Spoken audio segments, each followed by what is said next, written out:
Welcome students, आज हम पढ़ेंगे किंवदंती के बारे में। किंवदंती की कहानियों में मनुष्य के कार्यों के बारे में वर्णन किया गया है और उनकी शक्तियों के बारे में बताया गया है। लीजेंड शब्द की उत्पत्ति लैटिन शब्द लीजेंडा से हुई है। लीजेंडा शब्द का अर्थ होता है पढ़ने लायक वस्तुएं। रामायण और महाभारत की घटनाएं किंवदंती का ही रूप है। रामायण में गंगा नदी के पृथ्वी पर अवतरण का वर्णन है और यह बताया गया कि गंगा नदी शिव की जटा से ही निकली है। इसका वर्णन रामायण में ही नहीं अनेक साहित्यों में भी मिल जाएगा। इसी तरह से श्री कृष्ण, हरकिलिस, विक्रमादित्य आदि किंवदंती के नायक हैं। अब हम इसकी विशेषताओं के बारे में जानेंगे। किंवदंती की विषय वस्तु वीरता की कहानी, आध्यात्मिक घटना, इतिहास की कहानी होती है।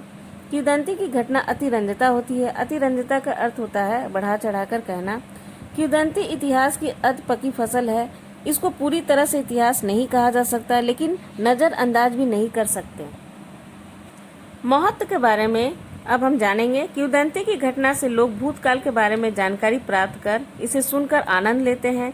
किंवदंतियों के द्वारा लोग भूतकाल से वीरता और नैतिकता का शिक्षा ग्रहण करते हैं। किंवदंती की घटना को नज़रअंदाज नहीं किया जा सकता। कई तरह के ऐतिहासिक घटनाओं की सच्चाई देखना संभव होता है। किंवदंती की कहानी में कल्पना नहीं होती, बल्कि इसमें ऐतिहासिक आधार भी होता है।